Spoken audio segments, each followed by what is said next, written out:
కూటమి ప్రభుత్వం దివ్యాంగుల పెన్షన్ ని రీవెరిఫికేషన్ పేరుతో రాష్ట్ర వ్యాప్తంగా వేలాది పెన్షన్లను తొలగించడం దుర్మార్గమైన చర్య అని గుంటూరు జిల్లా వైఎస్ఆర్ కాంగ్రెస్ పార్టీ దివ్యాంగుల విభాగం అధ్యక్షులు బొక్క అగస్టిన్ వ్యాఖ్యానించారు. జిల్లా వైసీపీ పార్టీ కార్యాలయంలో ఏర్పాటు చేసిన మీడియా సమావేశంలో ఆయన మాట్లాడారు. గుంటూరు జిల్లాలో అర్హత ఉన్న దివ్యాంగుల పెన్షన్ ని తొలగించారని ఆవేదన వ్యక్తం చేశారు. వైసీపీ ప్రభుత్వం ఇంటి వద్దకే పెన్షన్ అందిస్తే కూటమి ప్రభుత్వం ప్రభుత్వ కార్యాలయాల చుట్టూ తిప్పుకుంటుందని విమర్శించారు. కాలు చేతులు సరిగ్గా లేని మేము ప్రభుత్వ ఆఫీసుల్లో మెట్లెక్కి అధికారుల్ని కలవటం చాలా కష్టతరం అవుతుంది. దివ్యాంగులకి తొలగించిన పెన్షన్లని సచివాలయ ఉద్యోగుల ద్వారా పరిశీలించాలని కోరారు. నూతనంగా జారీ చేసిన సదరన్ సర్టిఫికేట్ లో అచ్చు తప్పులు ఎక్కువగా ఉన్నాయని చెప్పారు. దివ్యాంగులకి ఉచిత బస్సు సౌకర్యం కల్పించాలని కోరారు. నా పేరు బొక్క అగస్టిన్, గుంటూరు జిల్లా దివ్యాంగుల విభాగం అధ్యక్షుడిని. ఈరోజు ప్రెస్ మీట్ ఏంటంటే రాష్ట్ర వ్యాప్తంగా గత 14 నెలలుగా కూటమి ప్రభుత్వం చేస్తున్నటువంటి ఈ అరాచకాలలో భాగంగా ఈరోజు కూటమి ప్రభుత్వం దివ్యాంగులకు కూడా మోసం చేయటకు ఒక పెద్ద పన్నాగం జరిగింది. గత వారం రోజులుగా రాష్ట్రంలో జరుగుతున్నటువంటి దివ్యాంగులపై ఎంతో కఠినమైన నిర్ణయం తీసుకున్న ఈ కూటమి ప్రభుత్వానికి మా యొక్క దివ్యాంగుల బాధను తెలియజేయటకు ఈ యొక్క ప్రెస్ మీట్ పెట్టి ఉన్నాము. ఈరోజు రాష్ట్రంలో అనేక మంది దివ్యాంగులు అర్హత కలిగి కూడా ఎంతో మందికి పెన్షన్స్ తీసివేస్తున్నట్లు నోటీసులు ఇవ్వటం జరిగింది.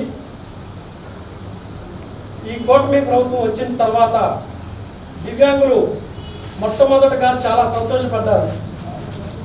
మొన్న ఎలక్షన్లో కూటమి ప్రభుత్వం ఇచ్చిన హామీ దివ్యాంగులకు పెన్షన్ డబల్ చేస్తాము, 6,000 3,000ని 6,000 చేస్తాము, 100% ఉన్న వాళ్ళకి 15,000 చేస్తాం అనగానే దివ్యాంగులు సంతోషపడి కూటమి ప్రభుత్వానికి అండగా నిలబడి ఉన్నారు. కానీ ఈరోజు చూస్తే రాగానే 6,000 ఇచ్చింది సంతోషం, 15,000 ఇచ్చింది సంతోషం. ఆ తర్వాత చంద్రబాబు నాయుడు గారి దగ్గర ఉన్నటువంటి టర్మ్స్ అండ్ కండిషన్స్ మా దివ్యాంగులు దాన్ని పసిగట్టలేకపోయి ఉన్నారు.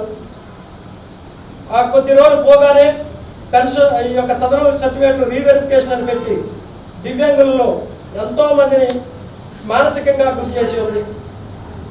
ముఖ్యంగా ఇక్కడ 100% ఉన్న వాళ్ళకి గవర్నమెంట్ డాక్టర్స్ కాకుండా ప్రైవేట్ డాక్టర్లను ఇళ్లకు పంపించి వాళ్ళ చేత సర్వే చేపించి వాళ్ళలో అనేక మంది పెన్షన్స్ తీసివేసి ఉంది. కొంతమందికి 15,000ని 6,000 చేసి ఉంది. అదేవిధంగా కొంతమందిని అయితే ఏకంగా గవర్నమెంట్ హాస్పిటల్స్కి వెళ్ళాలి. ముందుగా ఈరోజు ఇక్కడ మనందరం సమావేశం కావడానికి ప్రధాన కారణం ఏంటంటే పెన్షన్లు, దివ్యాంగుల యొక్క పెన్షన్లు అనర్హత అనే పేరుతో గ్రామ స్థాయిలో కానీ అదే మున్సిపల్ స్థాయిలో కానీ జిల్లా స్థాయిలో కానీ రాష్ట్ర స్థాయిలో కానీ తొలగించడం జరుగుతోంది. ఇది చాలా బాధాకరమైన విషయం. ఎందుకంటే నిజంగా అనర్హత ఉంటే తప్పనిసరిగా తీసివేయాలి, అది మేము కాదనలేము.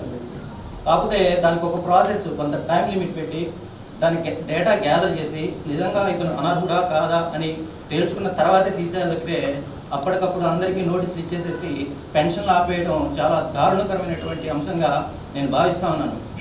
ఒకటే చెప్తా ఉన్నాను, పెన్షన్లు పెంచారు సంతోషమే. 10 మందికి ఇచ్చే పెన్షను 100 మందికి ఇచ్చారు జగన్మోహన్ రెడ్డి గారు 3,000 చొప్పున. సో కాబట్టి నేను చెప్పే ప్రధానమైన విషయం ఏంటంటే దయచేసి దివ్యాంగుల యొక్క ఆత్మ ఇది ఎలాంటిదంటే వాళ్ళ యొక్క సామాజిక భద్రత. ఇది ఉద్యోగాలు ఉండవు వాళ్ళకి, ప్రైవేట్ సంస్థల్లో ఉద్యోగాలు ఇవ్వరు వికలాంగులకు.